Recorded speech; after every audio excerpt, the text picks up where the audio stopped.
Episode 11। Hello दोस्तों, आप सभी हमारे स्टोरी को डेली सुनते हो पर कोई भी ना तो कमेंट करते हो और ना ही लाइक। प्लीज दोस्तों हमारी मेहनत को अपने एक प्यारा सा कमेंट, लाइक और चैनल को सब्सक्राइब करके सपोर्ट कीजिए। कहानी अब आगे। नित्या बार बार दिव्यांश के ऊपर गिर जा रही थी, तभी दिव्यांश उससे कहता है, तुम रुको, इससे अच्छा ये है कि तुम ये चेन भी ले लो, कम से कम मुझ पर गिर गिर कर मुझे मारोगी तो नहीं। दिव्यांश इतना बोल अपनी चेन को खोल जल्दी से नित्या को पकड़ा दिया और उसे अपने ऊपर से हटा खड़ा करते हुए बोला, ओ हेलो, सब क्या दिन भर यहीं पर खड़ी रहोगी? चुपचाप निकलो यहाँ से, कॉफी रख दी ना, अब जाओ। दिव्यांश के कहने पर नित्या कमरे से चली जाती है। उसके जाने के बाद दिव्यांश अपने हाथ में बंधी पट्टी को एकटक देखने लगता है और फिर धीरे से खुद में बोलता है, मेरे मना करने के बाद भी उसने मुझे ये पट्टी बांधी, पर फिर भी मुझे उस पर गुस्से नहीं आया। ऐसा तो आज से पहले कभी भी नहीं हुआ है कि कोई मेरे मर्जी के बिना मुझ पर अपना हुक्म चलाए और दिव्यांश राजपूत वो बर्दाश्त कर ले। आखिर में मुझे उस पर गुस्से क्यों नहीं आया? इधर सुषमा आलोक की बात सुन बोली, हाँ मुन्ना, मुझे लगता है कि शायद कहीं ना कहीं हमारे दिव्य के दिल में इस शादी को लेकर एक भावनाएं तो पनपने लगी है। वरना आज जो वो नित्या के लिए रॉकी के साथ भीड़ गया, ऐसा कभी नहीं होता। इसका मतलब कि उसे नित्या के बारे में बुरा सुन खुद बुरा फील हुआ। तो माँ, अब हमें आगे क्या करना चाहिए? क्योंकि अगर हम सीधे सीधे ये बात दिव्य को समझाएंगे तो वो समझने से रहा, कोई ना कोई टेढ़ा रास्ता ही ढूंढना पड़ेगा उसे इस बात का एहसास दिलाने के लिए कि वो इस शादी को मानने लगा है और नित्या को अपना। तुम उसकी चिंता मत करो मुन्ना, उस बारे में मैंने कुछ सोचा है। सुषमा इतना बोल शांत हो जाती है जिसे सुन आलोक के चेहरे पर भी एक अलग सी ही उत्साह भरी चमक आ जाती है और वो कहता है, अगर आपने कुछ सोच लिया है माँ तो जरूर वो सही ही होगा, बस आप मुझे बता दीजिएगा कि मुझे क्या करना है। पंडित भवन। दुलारी जाह्नवी को अपने सहारे खड़ी कर आंगन में आ गई, तब एक पंडित जी भी आ चुके थे और वो दुलारी जी से बोले, दुलारी जी आप तैयार हैं ना? चलिए, हमें जल्दी फिर मंदिर भी जाना है, तो जल्दी से हॉस्पिटल जाकर लौट आते हैं। जी, हम तैयार हैं। दुलारी जाह्नवी को अपने सहारे धीरे धीरे कर चला बाहर की तरफ जाने लगी, तभी सुगंधा बोल पड़ी, अरे ओ बहुरिया, अकेले ही जाओगी का? रुको, हम भी आ रहे हैं। सुगंधा भी झट से इनके साथ जाने के लिए निकल पड़ी और मन ही मन बोली, अरे ई बहुरिया को हम अकेले नहीं जाने दे सकते हैं, वरना ई हमरे बबुआ को उल्टी सीधी पट्टी पड़ा उसका दिमाग खराब कर देगी। यही सोच सुगंधा उनके साथ जाने के लिए तैयार हो गई। बरेली का सरकारी अस्पताल। एक टोटो वहां पर आकर रुक जाती है, जिससे पंडित जी निकलते हुए पीछे बैठे सभी को भी निकलने के लिए कहते हैं। पंडित जी टोटो वाले को पैसे देते हुए कहते हैं, ये लो भाई अपना मेहनताना। पंडित जी ये बोल उस टोटो वाले को सिर्फ 10 रुपए ही दे रहे थे। ये देखो, टोटो वाला बोला, क्या साहब, आप हम गरीब का पैसा कैसे काट सकते हैं? यहाँ तक लाने का किराया कुल 30 रुपए है और आप मुझे ये सिर्फ 10 रुपए ही दे रहे हैं। उस टोटो वाले के 30 रुपए मांगने पर सुगंधा झट से आगे आ बोलने लगी, अरे ओ बिटवा, शायद तुम्हें पता नहीं है कि हम कौन है। ये है पंडित जी, ई जो अपने शहर में जाना माना मंदिर है ना, उसके ही पंडित है ई। इससे तो तुम्हें पैसा लेना ही नहीं चाहिए थे, पाप लगेगा, और तुम हो कि और बढ़ा कर पैसे मांगे जा रहे हो। सुगंधा अपनी चापलूसी दिखाने में लगी हुई थी, लेकिन तभी दुलारी अपने अचरे से कुछ पैसे निकाल उस टोटो वाले को देते हुए बोली, ये लो बेटा अपना किराया, और हाँ आपका बहुत बहुत धन्यवाद जो आ हमें यहाँ तक पहुँचाए। दुलारी के किराया दे देने के बाद वो ड्राइवर वहां से अपना टोटो ले चला गया, लेकिन उसके जाने के बाद सुगंधा एकदम गुस्से से दुलारी की तरफ देखते हुए बोली, अरे ओ बहुरिया, तेरा दिमाग खराब हो गया है क्या? जब मैं उस टोटो वाले से बात कर रही थी तो क्यों दिए तुमने उसे बाकी के पैसे? बबुआ दिन रात मेहनत करके ये पैसे कमाता है और ये महारानी कितने आराम से इसे उड़ा रही है। ये पैसे जो तुमने अभी उसे दिए ना, ये बबुआ के ही है। सुगंधा दुलारी को खुद खड़ी खोटी सुनाए जा रही थी, पर दुलारी उसके एक भी सवालों का कोई जवाब नहीं दे रही थी, क्योंकि वो जानती थी कि अगर ये वक्त उससे उलझी तो वो बेकारे यहाँ तमाशा खड़ा कर देंगी, इसीलिए चुपचाप सुन रही थी उनकी बातें। लेकिन तभी पंडित जी सुगंधा से बोले, जाने दीजिए ना जीजी, अब उसका भी तो उतने लेना वाजिब था ना, आप क्यों बेकारे उन्हें डांट रही है? उन्होंने सही ही तो किया है। ये 10-20 रुपए किसी के रख लेने से हम क्या पैसे वाले बन जाएंगे? नहीं ना, तो बेकार में खुद का बीपी क्यों बढ़ा रही है? अभी चलिए अंदर चलते हैं, जाह्नवी को डॉक्टर से दिखवाना भी है ना। चलिए दुलारी जी। इतना बोल पंडित जी हॉस्पिटल के अंदर चले गए। उनके पीछे पीछे दुलारी भी जाह्नवी को ले चली गई, पर सुगंधा अभी भी वही खड़ी थी और गुस्से से आग बबूला होते हुए खुद में बरबराई जा रही थी। ये बाबुआ को क्या हो गया है? ये मेरी बात काटता है। पहले तो ऐसा नहीं होता था, पर 1-2 दिनों से ये उस बहुरिया की हर बात में हाँ मिलाने लगा है। लगता है उसी ने कोई पट्टी पढ़ाई है, तभी तो ये मेरी कोई बात ही नहीं मान रहा है। पर मैं ऐसे अपने हाथ से सत्ता जाने दे ना ही सकती हूँ। मुझे अगर उस घर में रहना है तो फिर सत्ता अपने हाथ में ही रखनी पड़ेगी, वरना वो बहुरिया मुझे कभी भी उस घर से निकाल सकती है। ये बात सुगंधा को बहुत परेशान कर रही थी। मुंबई शहर, द माउंट होटल। रात के करीब 3 बज रहे थे। घर में सभी सोए हुए थे क्योंकि किसी को ये बात नहीं मालूम थी कि दिव्यांश अपने कमरे में नहीं है। दरअसल वो शाम में ही बिना किसी को बताए घर से बाहर निकल गया था और अभी तक घर वापस नहीं लौटा था। तो बस इसी बात से नित्या थोड़ा परेशान हो रही थी क्योंकि उसने दिव्यांश को शाम में बाहर जाते हुए देख लिया था। नित्या खुद में बोल रही थी, ये मिस्टर बदतमीज नवाब ही वक्त तक वापस घर क्यों नहीं आए हैं? आखिर वो है कहाँ? पता नहीं कहाँ पर होंगे। प्लीज भोलेनाथ जी आप उनकी रक्षा कीजिएगा, क्योंकि वो इतने टाइम से वापस घर नहीं आए हैं तो जरूर नशा कर रहे होंगे और नशे में वो क्या करते हैं खुद उन्हें मालूम नहीं होता है। ये बात हम घर वालों से भी तो नहीं कह सकते हैं, वरना कल उन्हें सबकी डांट सुननी पड़ेगी और हम इनके बीच के रिश्ते को बिगड़ना नहीं चाहते हैं। भोलेनाथ आप तो सब जानते ही है ना। इधर द माउंट होटल में दिव्यांश अकेले एक सोफे पर बैठे लगभग 20 से 25 पैक शराब का पी चुका था। ऊपर से वेटर को अपने पास बुला और पैक बनाने को बोल रहा था। तभी वेटर बोला, सॉरी सर, आपने काफी पी ली है, अब हम और आपको नहीं पिला सकते हैं। आप बिल्कुल होश में नहीं है प्लीज। वेटर के मना करने पर दिव्यांश को गुस्से आ जाता है और वो लड़खड़ाते हुए ही किसी तरह से खड़ा हो वेटर के कॉलर को पकड़ते हुए कहता है, तुम्हारी औकात ही क्या है जो तुम मिस्टर दिव्यांश राजपूत को शराब के लिए मना करोगे? तुम सिर्फ एक वेटर हो, चुपचाप से जाकर हमारे लिए और पैक बनवाओ, आज हम यहीं बैठकर सुबह तक पेंगे। इतना नशे में होने की वजह से दिव्यांश बहुत जोर जोर हल्ला किए जा रहा था, जिसे सुन झट से वहां पर होटल के मैनेजर आ गए और दिव्यांश को अपने वेटर का कॉलर पकड़े देख बोले। होटल मैनेजर बोला, एक्सक्यूज मी, आपको क्या चाहिए सर?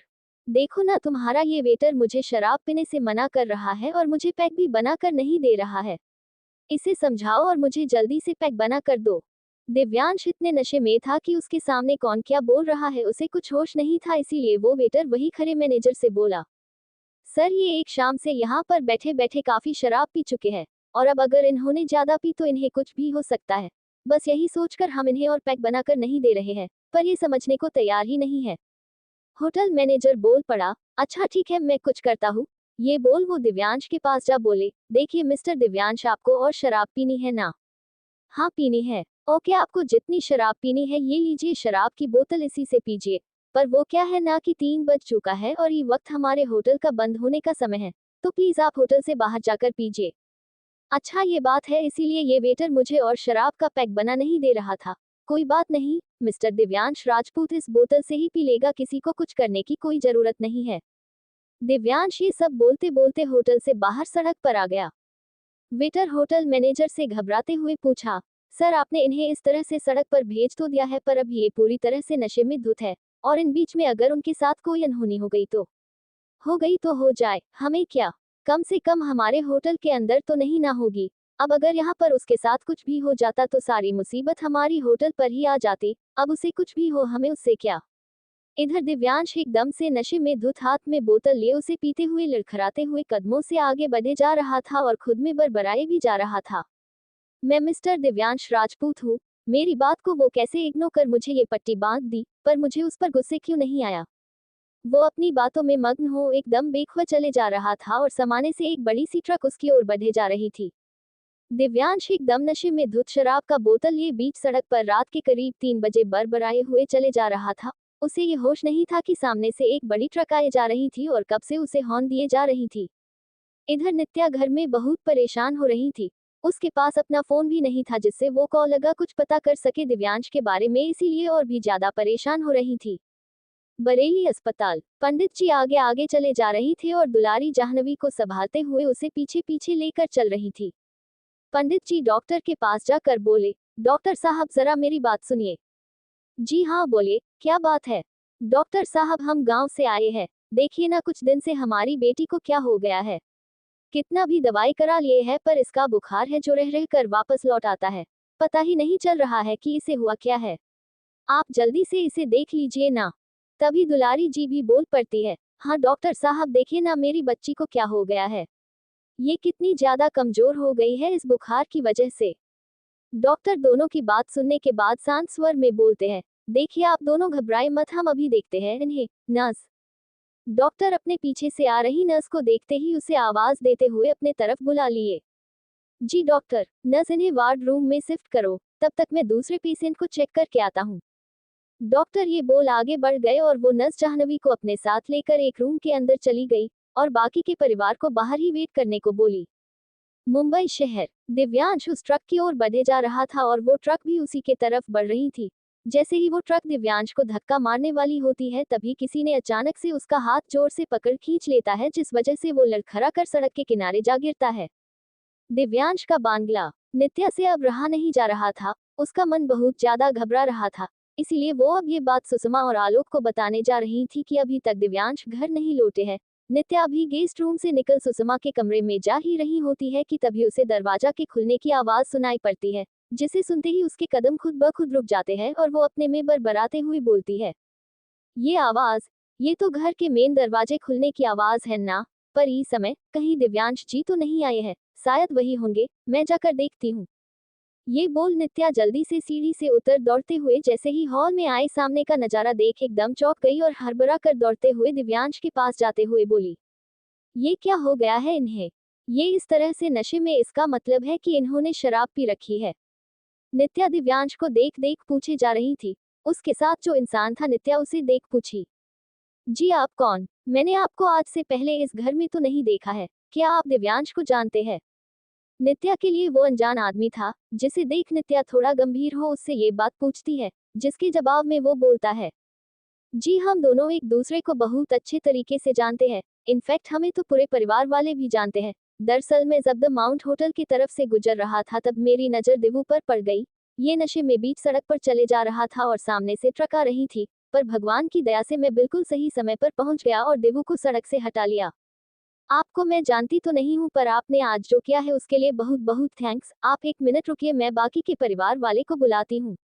नित्या ये बोल सुषमा के कमरे की तरफ उन्हें जगाने जाने लगी, लेकिन तभी वो आदमी बोला, नित्या जी एक मिनट, आप बेकार में अभी सभी को जगाएंगी। अगर उन्होंने देवू को इस वक्त इस हालत में देख लिया तो उन्हें बहुत बुरा लगेगा। आप अभी ये सब रहने दीजिए, हम चलकर देवू को उसके कमरे में सुला देते हैं, कल सुबह जब इसे होश आएगा तब हम इससे बात करेंगे। नित्या को उस आदमी की बात सही लगी, इसीलिए वो उसकी बातों में हामी भरते हुए दिव्यांश को ले उस आदमी के सहारे उसके कमरे में पहुंचा देती है और उसे बेड पर लिटा उस अनजाने आदमी से कहती है, अगर आप इनके साथ रुकना चाहे तो आप रुक सकते हैं। मैं तो आपको नहीं जानती हूँ, पर आप तो इन्हें जानते हैं ना।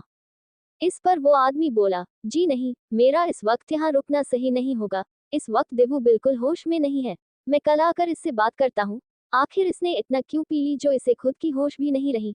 खैर अभी मैं चलता हूँ, नमस्ते। ये बोल वो आदमी वहां से चला गया। उसके जाने के बाद नित्या भी जाने लगी कि तभी उसकी नजर दिव्यांश पर पड़ा, जिसके पैर में जूते पहने हुए ही थे और शर्ट पूरा शराब से भींगा हुआ था। ये देख नित्या वही रुक गई और मन ही मन बोली, अब मैं क्या करूं, इनका शर्ट तो पूरा भींगा हुआ है। अगर रात भर इसी कपड़े में रहे तो इन्हें सर्दी हो जाएगी, क्या करूं? बदल दूं शर्ट को? क्या बदल ही देती हूँ, वैसे भी अभी ये बेहोश है, मैं अपनी आंखें बंद कर लूंगी।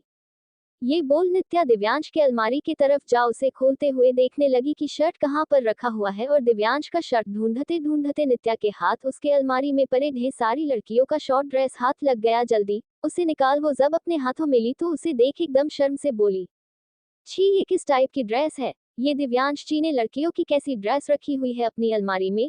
छी, मुझे तो देखकर ही शर्म आ रही है, पर इनके लिए तो ये सब नॉर्मल ही है। खैर मुझे इन सब से क्या, जल्दी से इनका शर्ट चेंज कर देती हूँ, फिर यहाँ से निकल जाऊंगी। ये बोल नित्या जैसे तैसे उस अलमारी से एक पीली कलर की टी शर्ट निकाली और जल्दी से बेड के पास आ खड़ी हो गई और खुद में बोलते हुए बोली, मैं ले तो आई हूँ, पर मैं कैसे इन्हें ये शर्ट पहनाऊं, कुछ समझ में ही नहीं आ रहा है। क्या भोलेनाथ, आप तो सब जानते हैं ना कि मैं अगर इन्हें ऐसे छोड़ दूंगी तो मुझे खुद में गिल्ट फील होती रहेगी, और अगर करूंगी तो वो सोच सोच कर ही एक अजीब सी नर्वसनेस हो रही है। मेरा साथ दीजिए भोलेनाथ। नित्या जैसे तैसे कर दिव्यांश का शर्ट खोल अपनी आंखें बंद किए हुए ही उसे टी शर्ट पहना दी, और जब वो अपनी आंखें खोली और टी शर्ट पहना देखी तो खुद में चहकते हुए बोली, अरे मैंने तो कर दिया, मैं बेकार में इतना सोच रही थी। चलो अब इन्हें ये ब्लैकेट ओढ़ा देती हूँ और यहाँ से निकल जाती हूँ। दिव्यांश को ब्लैकेट ओढ़ा जैसे ही नित्या बेड पर से उतर रही थी तभी दिव्यांश नशे में ही अपने हाथ से नित्या का हाथ पकड़ करवट ले सो जाता है। उसके ऐसा करने से नित्या एकदम से चौंक जाती है और अपनी आंखें फाड़ फाड़ कर दिव्यांश के चेहरे को देखने लगी और मन ही मन खुद में बोली, ये इंसान कैसा है, मुझे कुछ समझ में ही नहीं आता है। जगह में तो एकदम से खड़ूस टाइप के रहते हैं और अभी सोते हुए इतना मासूम, लगता है कि वो इंसान ही नहीं है जिसे मैं जानती हूँ। धीरे धीरे कर नित्या अपना हाथ दिव्यांश के हाथ से छुड़ाने की कोशिश करने लगी, लेकिन जैसे ही वो अपना हाथ छुड़ाने लगती थी दिव्यांश और ज्यादा कसकर उसके हाथ को अपनी तरफ खींच लेता था, जिस वजह से वो बार बार उस पर गिर जाती थी। अब तो लगभग सुबह के 4 बज गए थे और नित्या को भी धीरे धीरे नींद आ गई और वो उसी तरह दिव्यांश के सीने पर अपना सर रख कब सो गई उसे याद ही नहीं रहा। अगले सुबह बरेली अस्पताल। रात भर पंडित जी और दुलारी दोनों अस्पताल के एक बेंच पर बैठ अपनी रात गुजार लिए। अब सुबह के लगभग 7 बज चुके थे, पर डॉक्टर ने उन्हें जाह्नवी के बारे में कुछ भी नहीं बताया था, जिस वजह से दुलारी काफी डरी हुई थी। दुलारी जी बोली, पंडित जी अब सुबह हो गए हैं लेकिन अभी तक डॉक्टर साहब ने हमें जाह्नवी की तबीयत के बारे में कुछ भी नहीं बताया है, आप जाकर उनसे पूछिए ना। हाँ हाँ, हम जाकर पूछते हैं उनसे, हमें भी चिंता हो रही है। अब कल रात हमने जीजी को तो घर भेज दिया वापस, पर वो भी घर से बार बार फोन कर यही पूछे जा रही थी कि जाह्नवी का तबीयत अब कैसा है। डॉक्टर साहब ने क्या कहा? आप एक काम करिए, आप यहीं पर बैठी रहिए, हम अभी आते हैं डॉक्टर साहब से बात करके। इधर दिव्यांश का सुबह सुबह जब नशा टूटा और होश आया तो उसके सर में बहुत तेज दर्द हुए जा रही थी और वो अपनी आंखें खोलता हुआ ये बोल ही रहा था कि उफ, ये सर में कितना तेज दर्द हो रहा है।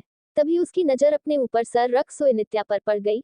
उसे देखते ही पहले तो वो एक पल के लिए उसके चेहरे पर बार बार उड़ कर आ रहे उसी के बालों को देखे जा रहा था, और फिर धीरे से उसके हाथ खुद ब खुद उसके बालों को संवारने के लिए आगे बढ़ गए और वो धीरे धीरे कर नित्या के चेहरे पर से उसके बाल हटा कान के पीछे कर रहा था। पर अचानक ही उसके दिमाग में कुछ बात आई और वो एकाएक खुद में बोल पड़ा, अरे ये मैं क्या कर रहा था? मैं इस लड़की के बालों को सुलझा रहा था, ये मुझे क्या हो गया था? नहीं नहीं, मैं ऐसा बिल्कुल भी नहीं हूँ। एक मिनट, मेरे ऊपर कर क्या रही है? ओह हेलो, मैं क्या कोई तकिया हूँ जिसके ऊपर तुम इतने आराम से सोए पड़ी हो? नित्या के कंधे पर हल्का सा अपना हाथ देते हुए बोला। दिव्यांश की आवाज सुनते ही नित्या झट से एकाएक अड़क कर बैठ गई और हड़बड़ाए हुए आवाज में बोली, वो मैं जानबूझकर नहीं सोए। वो कल रात आप नशे में थे इसीलिए आपने मेरा हाथ कसकर पकड़ लिया था। ऐसा नहीं था कि मैंने हाथ छुड़ाने की कोशिश नहीं करी थी, पर आपने मेरा हाथ नहीं छोड़ा और इसी सब में मेरी आंखें पता ही नहीं चली कि कब लग गई। नित्या एक सांस में सारी बात फटाफट अड़क के मारे बोले जा रही थी। एक तो पहले से ही नशे की वजह से दिव्यांश का सर पहले ही दर्द हो रहा था, ऊपर से नित्या की इतनी सारी बातें सुन उसका मन और ज्यादा घूमने लगा, इसीलिए वो झट से नित्या के मुंह को अपने हाथों से दबाते हुए चित्ते हुए बोला, तुम्हारा क्या कोई प्ले बटन है जो एक बार ऑन हो जाता है तो ऑफ होने का नाम ही नहीं लेता? एक तो पहले से ही मेरा सर दर्द किसरे फटा जाद है और ऊपर से तुम अपना ये बकबक सुनाए जा रही हो। मैंने क्या तुमसे अभी ये सब पूछा है? दिव्यांश ये बोल नित्या की तरफ देखने लगा, और जब कुछ देर तक नित्या कुछ नहीं बोलती है तो दिव्यांश चित्ते हुए कहता है, अब मैंने तुम्हें बोलने के लिए कहा तो अब मुंह में टेप साट क्यों बैठी हुई हो, बोलो। दिव्यांश के ऐसा कहने पर नित्या अपनी आंखों से ही इशारे करते हुए उसे अपने होठों की तरफ दिखाया जिसे वो बंद किए हुआ था, तो वो बोलती कैसे? ये देखते ही दिव्यांश झट से उसके मुंह पर से अपना हाथ हटाते हुए बोला, ओह हाँ, मैं भी ना अगर तुम्हारे साथ कुछ देर और रह गया ना तो सच में पागल हो जाऊंगा, तुम्हारा तो दिमाग वैसे भी खाली ही है। जैसे ही नित्या के मुंह पर से दिव्यांश से अपना हाथ हटाया वो झट से पूछ बैठती है, क्या मैं पूछ सकती हूँ कि आपने कल इतनी ज्यादा क्यों पी थी? वैसे तो मुझे इतना पता है कि आप शराब पीते हैं, पर इतना कि खुद का भी होश ना रहे। अगर कल वो आदमी सही वक्त पर आपको आकर नहीं बचाते हुए शायद ही आज आप यहाँ पर होते। नित्या ने जब किसी आदमी की बात की तो दिव्यांश को थोड़ा हैरानी हुई और वो अपने सर को पकड़ते हुए उससे पूछा, कौन आदमी? कल मुझे किसी आदमी ने बचाया है और वही घर लेकर भी आया है, लेकिन वो इस वक्त है कहाँ? मैं जानता हूँ कि वो कौन था। आप कैसे जानते होंगे? आपको तो कल खुद का भी होश नहीं था। वैसे भी उन्होंने बोला है कि वो आज आपसे मिलने आएंगे। कल रात मैंने उन्हें रोका पर वो नहीं रुके। वो मेरा सबसे अच्छा और सच्चा दोस्त है। मेरे बारे अच्छा सिर्फ मेरे परिवार वाले और सिर्फ इकलौता दोस्त सूरज ही अच्छा सोच सकता है।